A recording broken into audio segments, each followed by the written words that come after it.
Hello and welcome to First Mover. I'm Lawrence Lewitton, Managing Editor of Global Capital Markets at CoinDesk.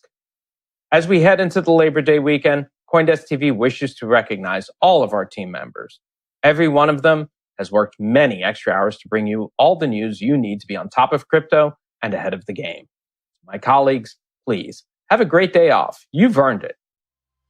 The CoinDesk Spotlight is brought to you by Nexo, the place to earn on Bitcoin, Ethereum, and more. To our viewers looking for something to kick off the Labor Day weekend, we thought you might enjoy a special, in-depth interview with Sam Bankman-Fried. He is, of course, the 29-year-old multi-billionaire and MIT graduate at the head of crypto exchange FTX, trading firm Alameda Research, DeFi project Serum, and now the new owner of options platform LedgerX. We usually speak to Sam about markets or how he plans to spend another funding round, but today, in this pre-recorded interview with First Mover host Christine Lee, you'll hear more about Sam's personal side, what he says is his mission, and his vision. Christine begins the interview with a question about regulatory challenges. With several countries issuing warnings against Binance, could FTX be next? I'm not anticipating it. Some of this honestly is just, Binance has obviously done fantastically well as a business, and some of this is a reflection of that. But I think, when we think about the regulatory climate, there's sort of one way to think of this, which is basically on a spectrum from like doing less to doing more. And if you do less, it's low risk, and if you do more, it's high risk. And obviously, there's some truth in that, right? If you do nothing as a company, then you haven't broken it. Like there are no laws to break with no actions. But I think that it's sort of an overly simplistic way of thinking about it. And it's a trap I think a lot of businesses fall into. And, the way that we try and think about this is we want to build as ambitious of a product experience as we can. We want to give our users what they want. But we want to also, do this in a legal way, in a regulated licensed way. And what that means is often diving into a lot of specifics. And so, sometimes what this will mean is that there are some sort of, sophisticated products that you can launch if you get the right licenses. Sometimes it means that there are jurisdictions whose regulators don't want their sort of users exposed to a particular product. And so, with the UK, for instance, regulators there clarified, last year that they didn't want, local users to be getting leverage on crypto products. And so, we're not a UK company. We don't have like UK advertising or really UK presence, but we went ahead and restricted UK users on FTX to, I forget what the phrasing is, but, sort of retail users, non-professional traders, not being able to access leverage on the products. There's a lot of jurisdictionally specific things that we do there, with a mind towards what are the things which, sort of each regulator, finds important. And, globally, this means having a strong AML KYC framework, but it also means, thinking jurisdiction by jurisdiction, being super responsive to what each regulator has said, and trying to be proactive about it, trying to apply for any licensing that we can. And, rather than just trying to kind of curtail the product, from the beginning, thinking about what are the specific ways that are important to either to regulate, license, or limit the offering in specific places. Mm-hmm. So you mentioned leveraged products. FTX offers leveraged tokens. CZ, the CEO of Binance, came on CoinDesk and criticized FTX for having them because not many people understand them. There was a huge fiasco, nevertheless, in May when the crypto markets crashed and users lost a lot of money on Binance because the tokens, the leverage tokens that they had seemingly didn't behave the way that they were intended to behave. So, there's certainly among the more complex products. And, I think certainly we've chosen different, different designs there. The reason that we've designed ours the way that we have is, first of all, it sort of is the best mimic for how products are designed in other areas. But the second is that I think what we've aimed for above all else is transparency. Everything about the leverage tokens on FTX is fully available. There are APIs that return all of the relevant information in real time.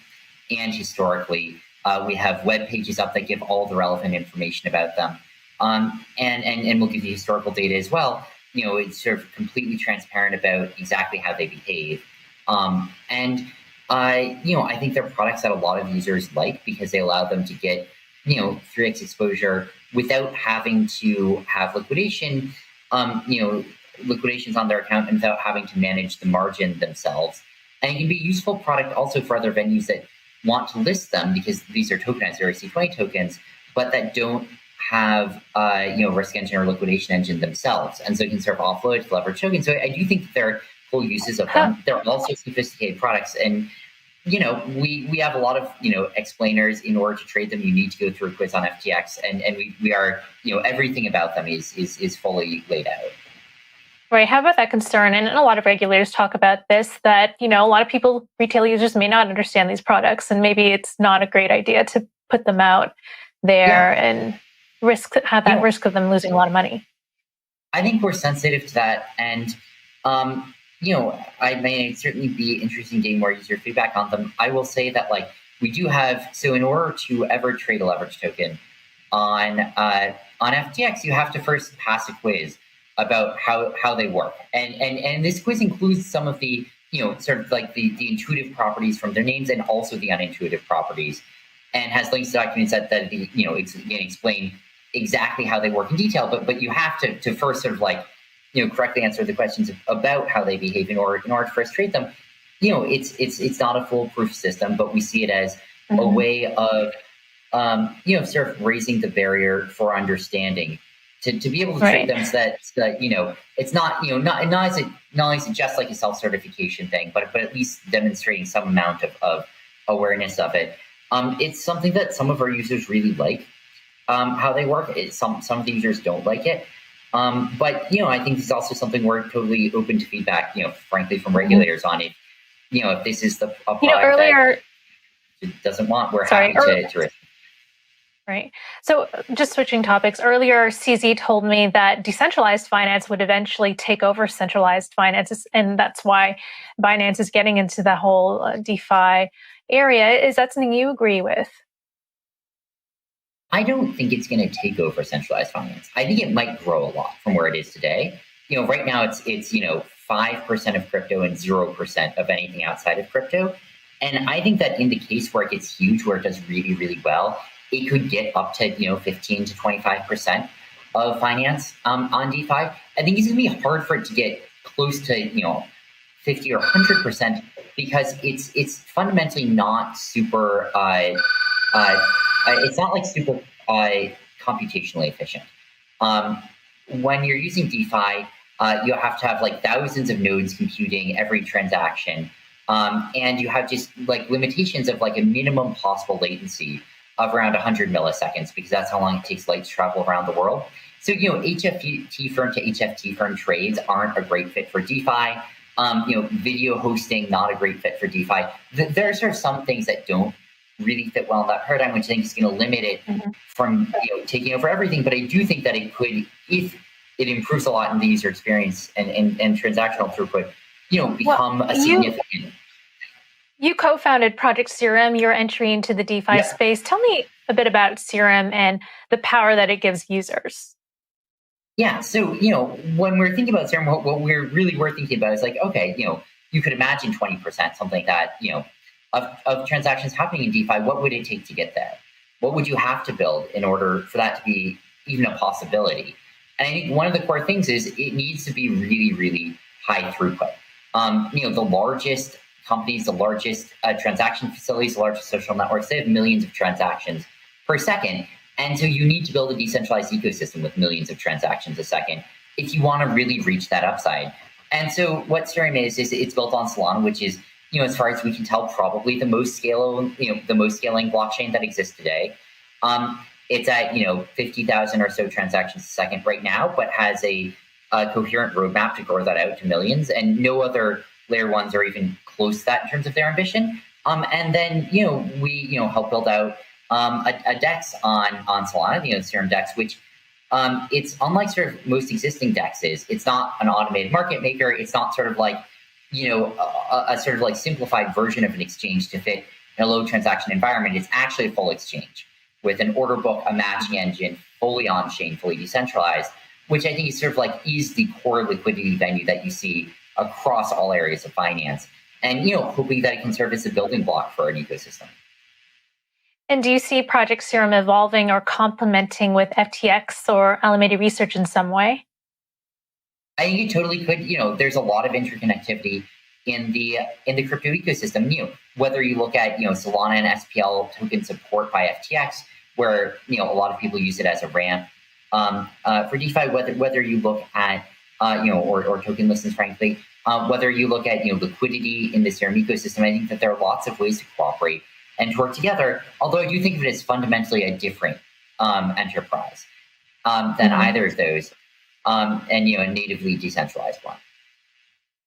So Alameda Research accounts for most of the volume at FTX, at least in the beginning it did. Is that still the case, or do you think that presents a potential conflict?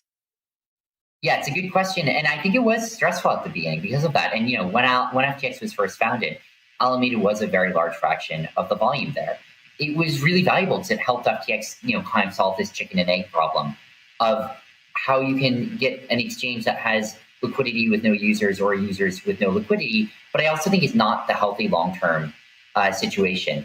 And over the last few years, Alameda's fraction of volume on FTX has dropped enormously. Alameda is no longer the largest, even the largest trader on FTX, let alone the majority of the volume or anything like that. And so I think it was a transition that absolutely needed to happen for FTX to be able to reach its potential because it needs to be able to stand on its own as a product, and it can now. And I think that's been super important to its growth. I think the big thing that happened there was it just got big enough that it made sense for a lot more liquidity providers on board. Yet people are concerned that Alameda could be using data from FTX and trading against users. Yeah, it's not. I mean, its account is like all others. It doesn't have access to special data. It's using the API, same API endpoints that other people are, and acting as a liquidity provider there, as are a lot of other firms, across the crypto ecosystem and the wider financial ecosystem. I totally understand the concern, but it's that's never been the vision for FTX. You built on Solana because you felt it could scale. Why not use Ethereum? And do you believe that Solana could overtake Ethereum eventually? So it depends on what metrics you're using. Certainly by transaction count, I think it already has. But I think the scalability was a big thing. And Solana, it's at 50K TPS right now. It has a roadmap to scale that up to millions over the next few years. Ethereum's at 10 transactions a second or so right now. And it has a roadmap to scale that up to thousands, with ETH 2.0. And I think that for some things, that's fantastic. But for a lot of applications, that's not enough. I can say FTX alone right now has tens of thousands of effective transactions per second going through it, as do most major exchanges. So you can't even fit a single large centralized exchange on a shard of ETH2. And so I think that's going to be a big blocker against some sorts of applications growing on that ecosystem. And I think you just need a layer one, or at least whatever chain it's effectively operating on, to be able to scale up to millions of TPS to reach the upside. I think that's not the vision for Ethereum. It may be great for other things, but I think for like the most demanding applications, it's not the right substrate. So most people in the United States don't know who you are yet, but you could become Web3's Mark Zuckerberg. Facebook's motto, back in the day was move fast and break things. Do you have a mantra? Yeah. There's a time when that bore some resemblance, I think, to our mantra, and that's definitely changed. Because one thing that very quickly became clear to us is customers don't like broken exchanges. And that sort of sounds silly, but if your social network goes down for an hour once, you're like, fine, I'll go eat dinner. I can shit post on Twitter later. If your exchange goes down for an hour, you can't say, like, fine, I'll buy Bitcoin at $28,000 in an hour. It might not be trading there in an hour. And so, it's the uptime requirements for an exchange are way, way higher. And so I think that, to the extent that we have a mantra, it's almost the absence of one, but it's sort of like, take each situation as it is and do the right thing in it. And that sounds really silly. And it sounds like, okay, duh, that's just like, definitionally true. But what we see again and again is a lot of organizations will get caught in these traps where there will be a situation and there will be like a clearly right approach to it. And it won't be the approach they take. And when you try and drill into why, you get this very confusing, messy answer, which is some combination of, it's not really how we do things. Like, it's not really how we're structured. Like, it's not how the committee works or the chain of command works. And I think like our sort of philosophy is like, we want to do the right things. We want to build the right product. We want to do it quickly. We want to do it well. And we want to build a nimble organization that can directly do that. And, if there's someone who is doing something that you have input on, you should go talk directly to them. There shouldn't be any chain of command you have to go through. Do that, obviously you can if you want to, but like by default, you shouldn't. And that, we're totally open to considering, we don't, when there's sort of a new feature proposed, we very rarely respond like, no, that's not what FTX does. That's not our wheelhouse. Instead we're like, that's interesting. Like, is there a lot of value there? Do we think we could become good at that? Do we think it's worth the effort to? And if so, we'll try and do it, even if it's totally new. Are you looking to dominate the digital financial world? Not all of it. I think that there's a lot of pieces of it that I think we could grow a ton in and add a ton to. But I mean, at some point you're just like trading with yourself, which is stupid and also kind of like dubiously legal.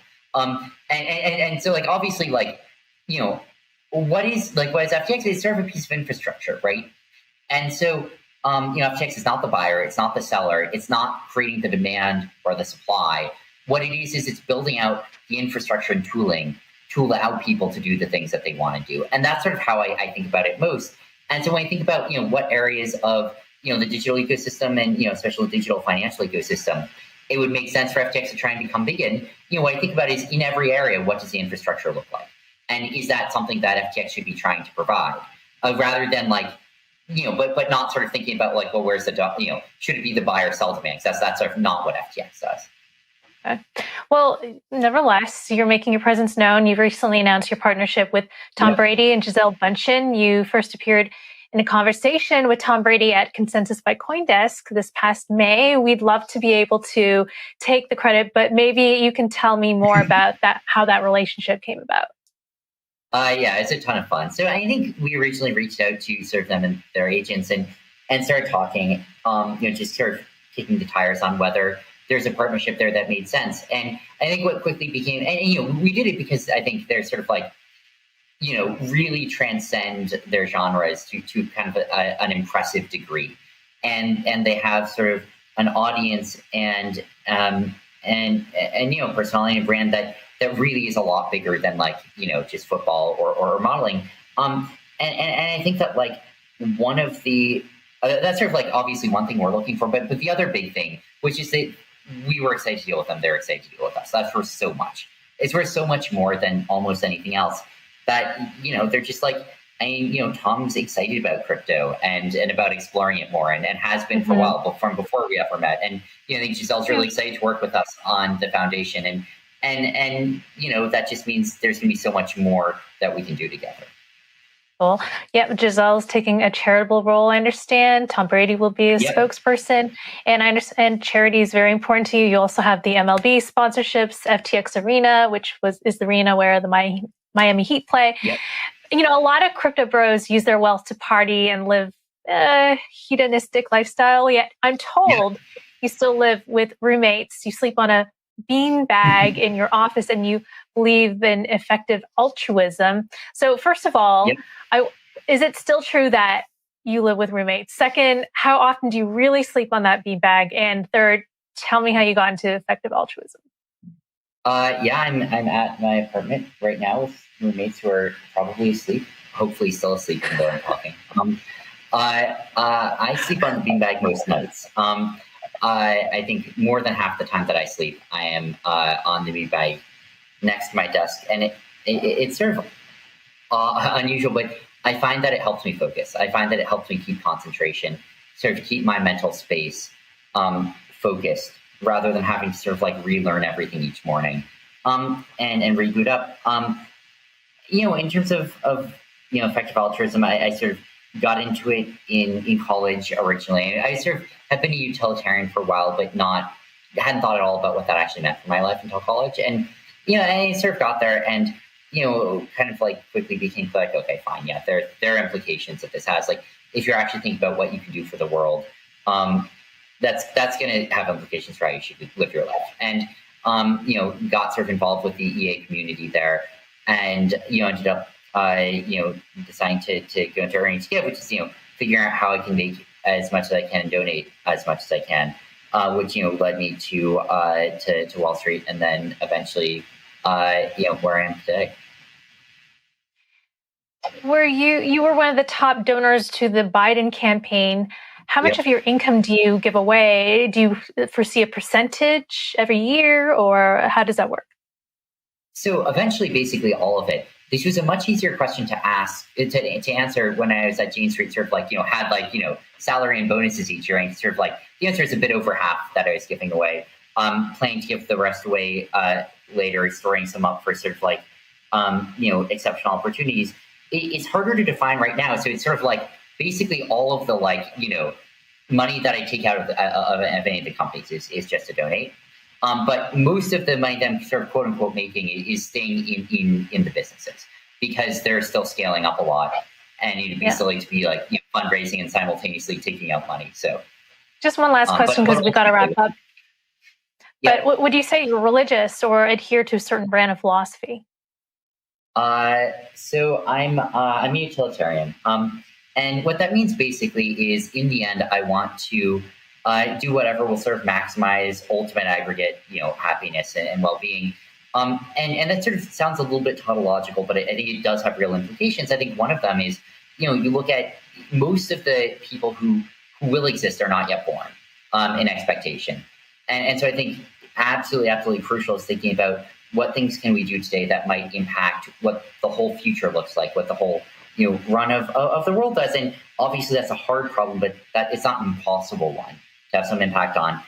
It means that, I think that animals matter as well. And I think that, I went vegan when I was sort of in college because of this. And, that you look at, especially when you look sort of like factory farms today, they're not happy places. And it means that, if you're trying to save lives through medicine, probably the most efficient ways to do it are looking at neglected tropical diseases in, especially in sub-Saharan Africa and India, places where, diseases like malaria and cystomyosis are still killing lots and lots of people, and they don't kill anyone in America anymore because there are ways to prevent this. And, you can sort of save people's lives for single-digit thousands of dollars, which is simultaneously kind of really sad and really inspiring, depending on which way you look at that. But that's sort of the philosophy that guides me. Interesting. Sam, really appreciate you coming on to the show with us, and appreciate your time. Thank you. And that was Sam Bankman-Fried, speaking with First Mover host Christine Lee. Christine and CoinDesk TV will return on Tuesday. Have a happy and restful holiday, everyone, and remember to trade responsibly.